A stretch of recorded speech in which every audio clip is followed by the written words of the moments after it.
Inikah contoh terbaik ikon integriti? Mungkin ramai yang tidak tahu bahawa Menteri di Jabatan Perdana Menteri Hal Ehwal Agama, Datuk Seri Dr. Zulkifli Mohamed Al-Bakri merupakan ikon integriti dan anti rasuah yang dipilih oleh Suruhanjaya Pencegahan Rasuah Malaysia SPRM semasa masih menjawat jawatan Mufti. Pemilihan saya sebagai ikon integriti dan anti rasuah negara 2019 oleh SPRM semasa saya masih menjawat jawatan Mufti adalah satu amanah yang akan saya junjung hingga ke akhir hayat, katanya dalam satu hantaran di Facebook beliau. Beliau berkongsi berita dirinya melancarkan pelan anti rasuah organisasi JAKIM 2021-2025 di Kompleks Islam Putrajaya. Turut hadir menyaksikan pelancaran adalah Ketua Pengarah Suruhanjaya SPRM, Datuk Seri Azam Baki. Selaku Menteri di Jabatan Perdana Menteri Hal Ehwal Agama adalah menjadi tanggungjawab saya untuk memastikan setiap agensi di bawah saya melaksanakan inisiatif pelan anti rasuah sebagaimana yang telah ditetapkan, tegasnya. Beliau berkata pelan anti rasuah organisasi OCAP JAKIM 2021-2025 adalah pengaplikasian pendekatan maqasid syariah sebagai langkah dalam mempertingkatkan governance dan integriti. Ia berperanan dalam pelaksanaan analisis persekitaran dan penilaian risiko rasuah, seterusnya ke arah perangkaan pelan tindakan pencegahan rasuah dalam tadbir urus.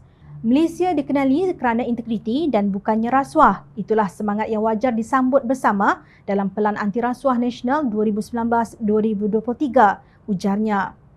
Jom Channel terkejut, bukan terkesima tetapi terkejut. Rupanya menteri yang sudah beberapa kali melanggar prosedur operasi standard SOP COVID-19 ini ikon integriti. Pelan Integriti Nasional PIN mentakrifkan integriti secara umumnya sebagai kualiti unggul yang wujud secara keseluruhan dan padu pada individu dan organisasi. Integriti berkait rapat dengan etika. Individu yang berintegriti memiliki sifat jati diri terpuji, ikhlas, jujur dan amanah. Beliau berpegang kepada janji, tidak mudah dipengaruhi, bercakap benar dan beberapa sifat positif yang lain. Maknanya, seorang yang berintegriti akan bertindak berdasarkan amalan moral yang tinggi atau prinsip moral, etika dan undang-undang. Segala tindakannya berdasarkan kepentingan umum, bukan peribadi, dengan kepatuhan kepada amalan terbaik atau best practice. Adakah Zulkifli sudah memenuhi sifat-sifat yang disebut sebagai berintegriti itu? Apabila bekas Ketua Polis Negara Tan Sri Abdul Hamid Badur mendedahkan beberapa perkara yang memeranjatkan rakyat Malaysia tentang katak politik, campur tangan Menteri Dalam Negeri Datuk Seri Hamzah Zainuddin dalam pasukan polis dan cubaan menteri yang sama mengawal cawangan khas ikon integriti ini membisu seribu bahasa.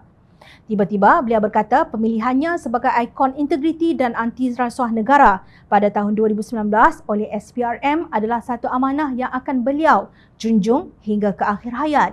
Namun ketika rakyat dihukum dengan kompaun RM1,500 kerana tidak memakai pelitup muka, beliau dilihat berkali-kali ingkar kepada SOP Kementerian Kesihatan Malaysia itu. Ketika Kerajaan Perikatan Nasional ingkar titah yang di-Pertuan Agong Al-Sultan Abdullah Riayatuddin Al-Mustafa Billah Shah bahawa Parlimen boleh bersidang ketika darurat sedang berkuat kuasa, beliau kekal membisu seribu bahasa. Hakikatnya, beliau bersekongkol dengan kerajaan zalim yang menggantung Parlimen dan menghalang hak rakyat untuk bersuara melalui wakil rakyat mereka. Adakah integriti itu berhenti di pintu jawatan menteri di Jabatan Perdana Menteri? Atau Zulkifli mempunyai definisi integriti yang berbeza dengan kelaziman yang dinaratifkan oleh buku-buku teks yang dibaca di institusi pengajian tinggi di seluruh dunia? Tidak malukah mengaku sebagai ikon integriti tetapi cakap tak serupa bikin?